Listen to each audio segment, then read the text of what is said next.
Gale Force figuring out what the crux of compositions were for the kill comps of Lag Force. Yeah, if that all does fall onto Genji, Gale Force may have just saved themselves in the series, and we could see the start of an epic comeback. Yep, it starts with the next game. Before we get into the battle round and figure out where Game 4 will be, let's take a look at the global cheer bar progress for HGC Cheer.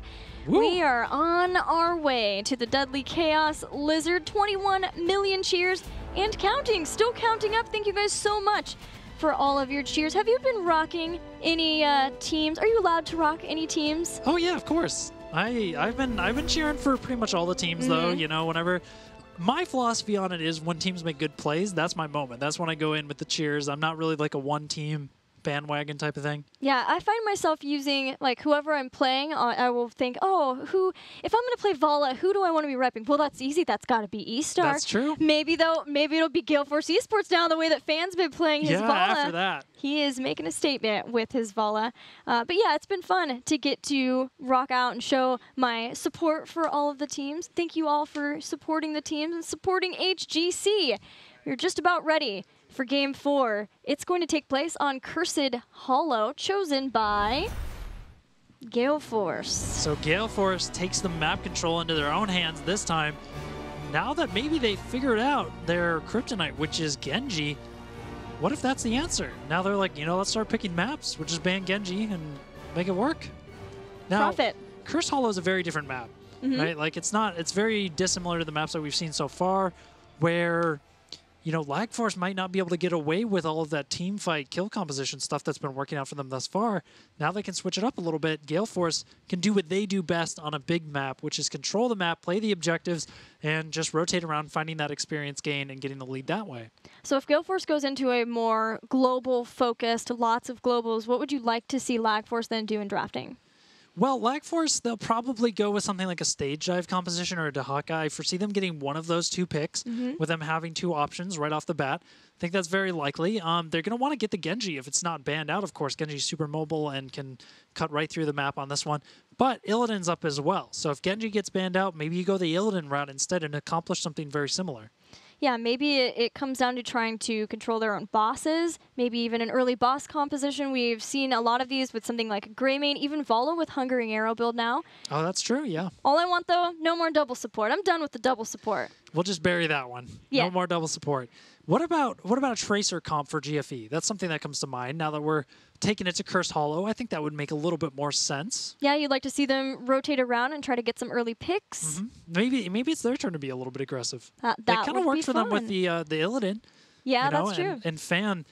Can we talk about that Fan play for a second? Let's do it. He took down an Ariel, and it was a Dahaka, I think? Yep.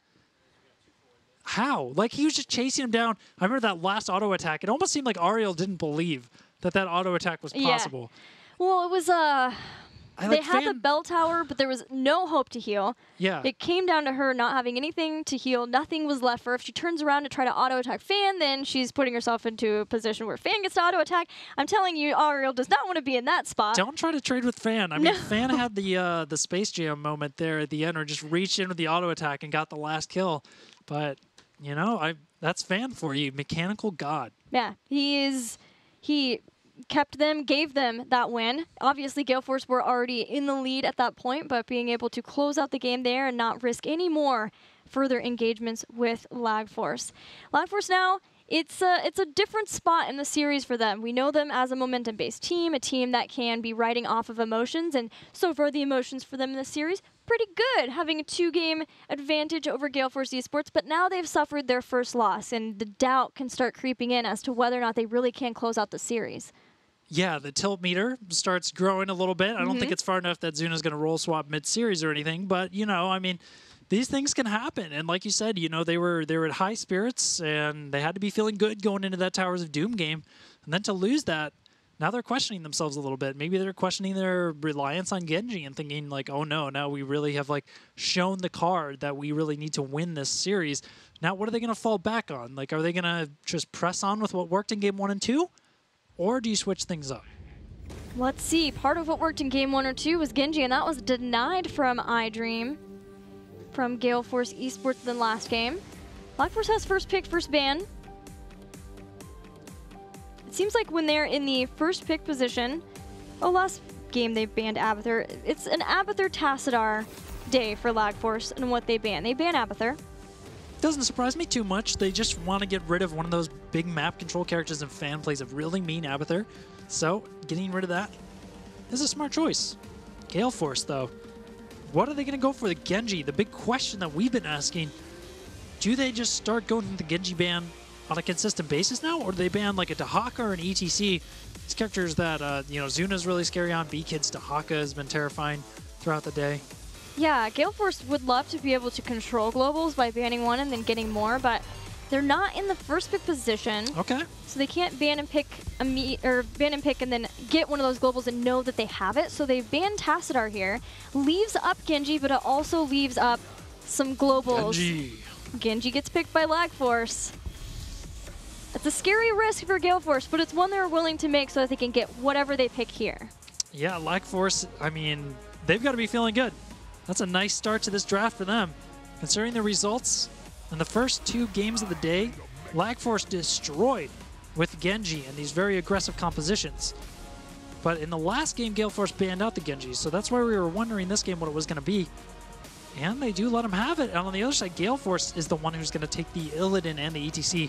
Extremely good dive buddy composition. So now we understand. They will give Lag Force Genji, but they won't give Lag Force Genji and ETC together. Taking away one half of the combo. They took away the Genji half last game, and now they will take away the ETC half of that kill combination. Well, you know the thing is, on this map especially, stage dive already gives you a global, but the other side of it is that when you're playing with an Illidan, Illidan needs somebody to kind of go in there and back him up, right? Mm-hmm. And ETC is the perfect character. Stage dive is going to work in 2 ways. It's going to really accelerate this composition, I feel like, and just help it do what it wants to do. So now, maybe Gale Force goes something like a Brightwing even?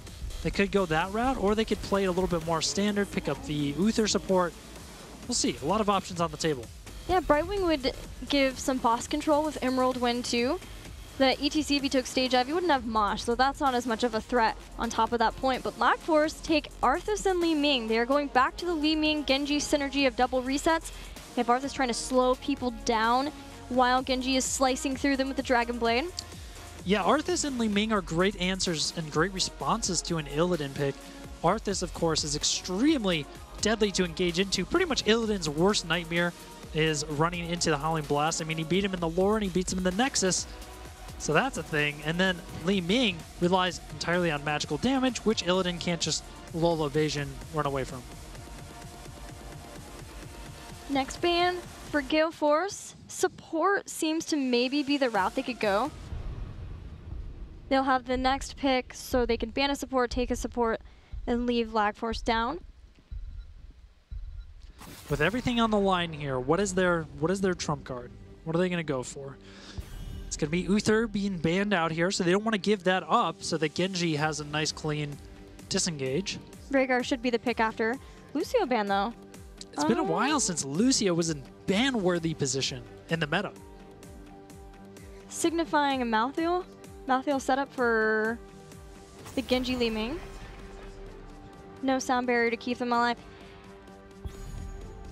I think Dahaka is a very good choice right now for Lag Force, and then they just go single support. If I'm Lag Force right now, that's what I've got my eyes on. You've got another counter to Illidan. Mm-hmm. You can use the isolation to deal with Mosh Pit. Mm-hmm. And you've got a global, which is, of course, just something that comes with any good team package on this map. Yeah, if Gale Force get Stage Dive and the Hunt, at 10, Gale Force suddenly has all these globals, but not earlier on. Lieutenant Morales. The first new Morales. Akaface busting out something new for us here today. We always appreciate seeing that. This is going to be a fun one. I am interested in how the Morales Illidan synergy will work. Morales generally does not want to dive in too far with an Illidan. You know one thing I'm seeing here, though? The composition that Lag Force has is very... Illidan comes into us and dies. Their composition isn't a, we go into the enemy team and get the kill. I mean, they have Genji, but Genji alone isn't enough. Mm-hmm. They're going to need more than just Genji. So either Lag Force pivots here and goes for a more aggressive composition, or they're just going to have to deal with the fact that they have no way to directly get on top of Morales. Well, I think it'll either be Arthas flanks, or I still think it's a possibility that they pick Malthael here, especially with the Lucio ban. No, they get a Nubarak, so there's your dive, partner. A Nubarak, fantastic response to Medic. They're going to cocoon the Morales every time they get the opportunity, and that guarantees them to get the engage in the position that they desire. And the ultimate combo here for Lag Force. Oh, Vikings! I heard those Vikings, dude. I was wearing a Viking shirt all day before I put on Dread's lovely shirt here to cast in his place. So, yeah, man, I'm amped up. It's going to be Vikings for the win. Who needs globals when you've got Vikings, little Viking feet in every lane running around, being a nuisance? This took a turn for the strange, somewhere around the mid-bans and on. We got Morales. There was a big opportunity to cause issues for Lag Force support-wise. Yeah. They had already banned Uther, and then they could have taken Rhaegar, but instead they take Morales. And so now Genji still has Ancestral Healing to go along with Deflect. But then Vikings. Yeah, Vikings just kind of threw a curveball and the wrench into that whole thing. Yeah. The dream combo right now for Lag Force is that Cocoon lands on the Medic. Then Arthas positions himself, so he's literally standing on top of Morales when she comes out of that with the Howling Blast on and the Aura. So then when Illidan tries to come in and deal with that, he's going to get completely destroyed by the Arthas Frosty goodness. And I think that's how they win team fights. However, with the Vikings now, Gale Force doesn't have to rely nearly as much on those straight-up 5 vs 5 team fights. That is a way of maybe dealing with Lag Force. Maybe Gale Force have figured it out. Let's get into the game and see if Gale Force ties the series up 2-2 and takes us to Game 5. All right, get into it. Lag Force is going to be the blue team. Zuna on a Nubarak. Big impact on Li Ming again. Tomster on the Rhaegar, B-Kid on Arthas, and iDream on Genji. Gale Force Esports still behind in the series, but taking us to Cursed Hollow, Michael Udall will be playing Illidan, Fan on Vala, King Caffeine playing ETC, K1 Pro will be playing those Vikings, and Akaface will play Lieutenant Morales. Interesting to see K1 rocking the Vikings, but if anybody has the control to make them work, it's K1 Pro. So let's talk about Morales, because this is the first new Morales seen in North American HGC since we brought in the new patch, the Kel'Thuzad patch. Morales no longer is relying on mana, she relies on energy. The longer the Healing Beam is on, it will start to deplete that energy, and Caduceus Reactor is also changed to provide healing as long as Healing Beam is on, so it's no longer about being out of combat like it used to be. Clear is the level 1 talent. You're trying to hit 30 heroes with Displacement Grenade. 15 gives you the 4-second cooldown reduction, and then having all 30 will increase the impact, the detonation area. Really good information. Even I'm still learning a lot of stuff about the new Lieutenant Morales. But to start this game off, Gale Force Esports very much up ahead with the shot calling here and planning for this game. And you can't really blame Lag Force for being a little bit confused as to what they want to do. This is a very tough situation to shot call. But what it looked like Gale Force did right off the bat is kind of the standard, send 4 people to one side of the map, then have the Vikings take over, soaking the rest of the map. But Lag Force stumbled a little bit in their response to that. They were a little late to top. So GFE was actually able to get that entire front wall up in the top, and their Vikings are in position soaking already. So even seeing the very opening of this game, I gotta say Gale Force, like, this looks like the kind of thing a boot camp, you know, provides. This sort of strategy where everybody's on the same page, like That's true. coming right out of the gates, knowing what they want to do. Maybe this is the payoff we're starting to see. It's a little fearful to be in that position when you're Lag Force, because make any mistakes versus this type of Vikings composition, and they're going to run away with the game. They're constantly providing soaking in lanes, which means you can't make any mistakes when you start to rotate as a team together to try to get kills. Everything has to be immediate as your response to things, and everything has to be the right response, or you're going to lose out more and more and more. And being behind an experience right off the bat versus a Vikings comp, not a great way to start things off. Not a great way at all. And we saw that right from the get-go of this game, though. It looks like LagF did have their lanes figured out. Maybe a little bit late, but they got it figured out. And I saw Genji is definitely on the side of the map with the Vikings. So K1 Pro is going to have to be very on top of his control. He cannot let Eric get engaged on by a Genji, because he will fall extremely quickly. But as long as K1 can stay alive, remember that Genji can't push, right? Yes. So while Genji can get those pickoffs on the Vikings, as long as it's not pushing too hard, the towers are going to have plenty of ammunition to soak up those waves. Yeah, here we go back into the game. Zuna will be hanging out in one lane versus Vikings 2, and then the tri-lane doing their best to deal with Gale Force's constant damage here in the top. Gale Force are looking to get an early fort kill, kind of like when we would see a team like Team Liquid play with their Vikings on a map like Cursed Good Hollow. old Hasuobs. Yes, Cursed Hollow, or even Dragonshire. And maybe this is Gale Force Esports taking a play out of the book of Team Liquid. They did go up against Team Liquid at the Western Clash, and Hasuob's Vikings are terrifying. That's true. The Western Clash was a very good opportunity for different regions, to see each other's strategies and learn a little bit, and that could have been the case.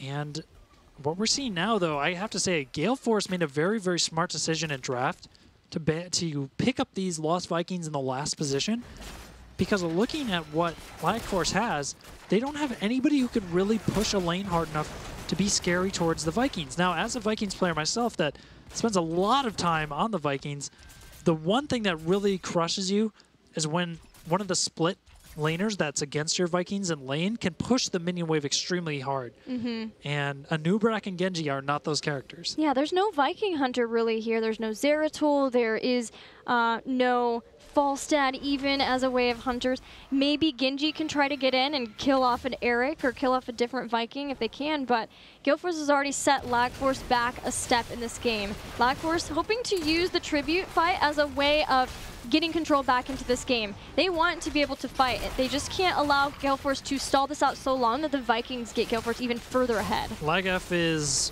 potentially in a bit of trouble here, actually. Look, oh, Fan, again! No, not this time. But still a lot of damage coming out from Fan there. And it's going to be the first tribute going over to Gale Force Esports.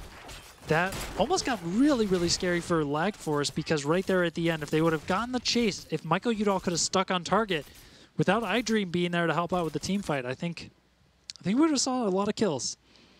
Now I'm looking at Morales build, and getting Trauma Trigger is going to help out with the possible focus Morales style of strategy that you were insinuating for Lag Force. You need Trauma Trigger when she takes damage below 40% of her health, and she'll get 30 armor. And this on a 60-second cooldown is for 3 seconds. But she can also combo that with a Safeguard and get a bunch of armor as a way of trying to live long enough to drop Medevac dropship and then escape the fight while the rest of the team turns things around or even joins her in the escape. Sounds like a great idea when you're against a Genji who's going to be jumping in with a Dragon Blade and trying to finish off Morales in these fights. She's got to have some kind of defensive. B-Kid certainly is going to find himself a kill onto Baylog up at the top. In the mid lane, we see some action popping off. There we go. Baylog falls. Now, level 7s for both teams. Another tribute spawning Gale Force. This was a quick tribute. Not a whole lot of time in between on this one. And if they can make it a 2-trib advantage before level 10, they're going to be in great shape. Lag Force setting up for this tribute, but Gale Force is still climbing ahead in experience. Lag Force does not want to give them a long time. Zuna goes back in. Olaf has fallen. Genji's still rotating back, but Lag Force is focusing on Morales, and they do indeed take down the Morales. Yeah, Akaface goes down there. But at the same time, I'm just watching Fan here with his positioning and his play in these fights, and he is just killing it. There he goes, chasing down Rhaegar as well. So, second tribute going to be established here. GFE making sure that they keep ahead in this game. Now, Lag Force have a lot of pressure on them. If they want to try and come back in this game, they have to start getting some tributes. They're going to take a massive hit here if we see a curse, considering especially that top fort is already gone. Mike played really well in that last fight to live as long as he did. But I think the big issue for Lag Force is that Genji was not able to come up for that fight. And Gale Force is not... They're not playing to what Lag Force wants to do in the series. They will show up with several people, but Zuna turns back around and goes in knowing Look at GFE, that Biggie is flanking from the side. Dodging those burrow charges, making sure nothing hits him in this fight. The entire time, he's just putting damage on the right targets at the right time. You know, it's just forcing Lag F, even though they get a kill, to start backing out right away. And like you said, Michael Udall, look at it. Just knowing his limits perfectly. Yeah, and the playing around the Arthas. Sweeping strike out of the Arthas, the Frozen Tempest, so he doesn't get hit by the slow, doesn't get hit by the auto attack slow. Now Arthas has been found and killed again, and Gale Force, in the amount of replay time, has gotten a boss. They've gotten an Arthas build. Things are looking good for Gale Force. Yeah, they're being productive here, and this boss pushing down into the keep at top lane, it's going to be a big problem considering what the Vikings could very casually go snatch this last tribute. Is Genji going to come back, or is Genji going to stay on guard? Good question here. I think he's pretty much committed at this point to just guarding the tribute, making sure that he secures it, and that Gale Force can't pair this boss with a curse. Oh man, this is a really scary moment. We've got Stim Drone and an Illidan on this keep. There's a Vala too. Genji is keeping this from being a curse plus boss fight, but the boss is still bringing down. Stim Drone gets used here for the keep. The hunt from Michael Udall goes on top of Zuna, but Lag Force are ready to fight. They have their heroic abilities. And here comes the attempt at a turnaround, but King Calf shuts down that momentum with a nice mosh pit. Michael Udall's at full health right now, Gilly. That means they are crushing this fight. The chase on the Big E. Could we potentially see a sub 730-minute game? Is that going to be Genji falling to Vikings? No, Genji does manage to jump on out of there. And Lag Force are in big trouble here despite getting their heroics and trying to make a turnaround. Gale Force just keeps the pressure on. They're already in the base, Gilly, with the curse going on. That means he can go straight onto these keeps. Lag Force, at least in the way that they were patient, they delayed Genji, stopped from losing the game right there, but it's still a 3-level lead. Zuna goes back in again. It's time for the fight, says Lag Force. They know that Mosh Pit is down this time. The hunt catches, but there is the cleanse on top of B-Kid. iDream using his Dragon Blade takes out Lieutenant Morales and gets back before Michael Udall can get the counter kill. Couple members of GFE falling here. The final stand here for LagF is proving to be quite effective. Now the waiting game, the welcoming party awaits for Fan here, unfortunately. Oh, a strafe. There's actually a lot of low health targets. Not going to happen, though. That Ragdoll throws Vala off screen. Meanwhile, though, GFE K1 Pro has been using his Vikings there to push out bottom. Yeah, he's been busy. There are no forts left. There is a mercenary camp stolen to keep Lag Force back in their base. Yeah, Lag Force held and did not lose the game there, but it is still very much Gale Force Esports game. There is no tributes owned by Lag Force to try to get a counter curse. The best thing is that they just try to clear out these lanes and then maybe look toward their own boss now that they know that the timers are such they don't have to worry about the top boss for a little while. Looking at these builds so far, it definitely lends itself to being a reset-centric composition for Lag Force. They've got the Swift Strike talent, so it's all going to be about getting in there, getting that final finish off while Li Ming teleports in and starts getting resets as well. And that's what we saw at the end of that last fight in that defense. The resets are real, but now Gale Force sniffs out this boss attempt. Eric, he's scouting ahead. He knows what's going on. And what will GFE do here? Can they find the right engage? They have crucial last couple seconds here with this boss health falling dangerously low. B-Kid stands on the point, and he even pops. He expected the full-on fight there. Yeah, it seemed like Lag Force were saying, we want this boss. We want to make sure you don't get a double boss, but we will take the fight if you're willing to give us the fight, knowing that the Vikings were clear across the map. There is a Viking pushing the top lane. So Lag Force are just finding whatever opportunities are still remaining to them and doing their best with them. There was that opening, but now it's coming to an end. Gale Force are just about to get 16 thanks to the Vikings pushing, and that will be some amount of time where Gale Force can start trying to work toward more tributes, toward more pushing, maybe taking down more keeps of Lag Force. K1 Pro, looking at his build right now in the Vikings, he's opted for the I'm going to make your life miserable with split push build. And he's got the bribe, he's got play again. So now with that keep being down, that means catapult pressure is already going to be coming through top lane for GFE. And back that up with the extra pressure that the Vikings are going to be putting on the map, it's going to be hard for Lag Force to find those opportunities to actually leave their base, especially Sans Global. I'm excited to see the Morales build focus more into cooldown reduction. We already had it with the quest at 1, but now getting second opinion if you hit 2 or more heroes with a displacement grenade. You've got those 2 frontline warriors, Arthas and Anubarak, and then you even have Genji and Rhaegar as a lot of potential melees for Lag Force. So there's an opportunity to get that and have more appeal as a Morales to help out if the dive comes in and the focus is on top of Vala or on top of the Illidan. It's very true. And Gale Force right now is getting a free boss. They shouldn't deal with any sort of contest here. And remember, the top keep is open, so now the decision is to be made. Does GFE make some sort of push for the win here? Oh, Beacon might get there just in time. Nope, not with the face mount. It is, oh! He tried so hard, and Mosh this is going to be devastating now, I feel, for Lag Force. They used a lot of resources to mobility just to even get onto the point. And now that they survived that, wait a second, King Cat, iDream comes in, gets the reset. Now Li Ming and Genji can go back in for another target. Will it be Fan? No, Fan's going to be able to get out. He's being chased by a swarm of beetles, but hi, K1. Hi, K1. Gale Force did keep Lag Force here for a long time, and that boss is still healthy as it moves right past where the keep would have been and gets set up for the core. But it is still 11 minutes, 51 seconds into the game, so it is a boss that should be able to be dealt with. That is what Lag Force needed, those kills. They need to catch back up in 16 and start getting back out on the battlefield, especially because now they're looking at a potential second curse situation for Gale Force. Gale Force have used that 16 advantage one last time to get 2 tributes. You know, LagF can actually win this game. Like, looking at the landscape right now, they're about to get their 16 tier talents, and they have deadly team fight capabilities. We saw in that last fight on the boss pit, even though Lag Force showed up late, they used mobility, they used the burrow charge to get on the boss point, and like they, you know, basically wasted burrow charge. It didn't matter. They were still able to turn that kill because Gale Force ultimately does have the Vikings. But what that comes down to is Lag Force being very decisive and making sure that they push extremely hard anytime that they get a window to do so. Yeah, the team fighting of Lag Force is really good, and Vikings not having something like a longbow. If they come to the fight, they've got play again. What is this all about? The entire team of Gale Force Esports is postured in a very peculiar place. They're going to go. That suggests they're going to go for the core. They are. They've got Eric, he can actually distract for a while. Oh my goodness, this might be it. Wait, what? Lag Force couldn't give up the curse, but now they've got to realize they've stopped. They know they're backing. What? Nobody shows on the tribute. I can't believe GFE turned around. I feel like for Gale Force, Baylog runs back up, stops some of the recalls, and Gale Force could have gone for the core there, but they got cold feet there at the last second.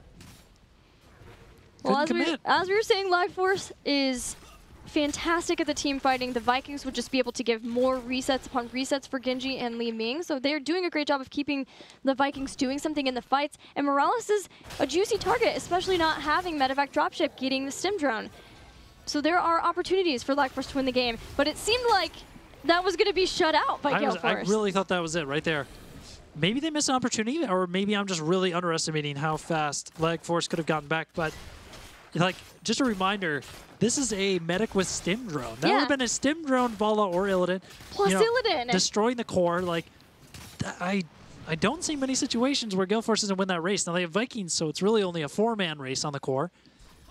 But that is that's one of those situations where you need to study the replay. You need to go back and look at that. And it's a good case of the really tough decisions that can come up as far as, like, should you go for core? Should you wait a little while? Like, you know, because that could have been them throwing the game or winning the game, but it's hard to say. Maybe just feeling the pressure. They are still down one game in the series. Lose the game, and they will lose the series. And this is it must be one for Gale Force. Yeah, they're not. Okay. They're not the ones who are facing potential crucible like Lag Force, but they still are falling further and further behind for being able to clinch one of the top 2 spots in the standings to go to the HGC finals at BlizzCon. We saw Michael Udall trying to make a cheeky play in the bottom.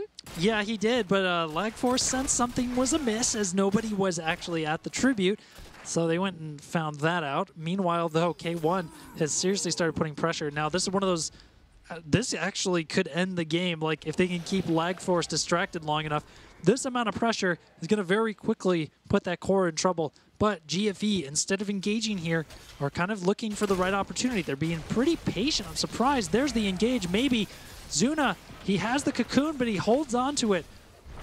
Okay, we've got 44 seconds until top boss, and Gale Force Esports are closing in on 20 and Storm Talents.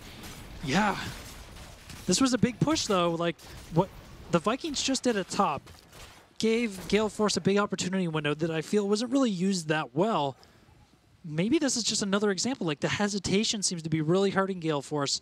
They create an opportunity, but then they kind of back off of it at the last second and don't use the opportunity that they created. That's how I'm reading this. 20 is almost here for Gale Force. That'll be a pretty big opportunity for Gale Force. Let's see. They're going to get this boss, and they're going to get the curse. Because GFE's boss is about to spawn. Yeah, there it is. Black Force get their boss soon. Curse happens. Illidan gets Giants as a way of protecting that bottom lane. This is a pretty late boss to finally get taken, but Gale Force are still just now working on this. Really? The stim drone? They did that last time too.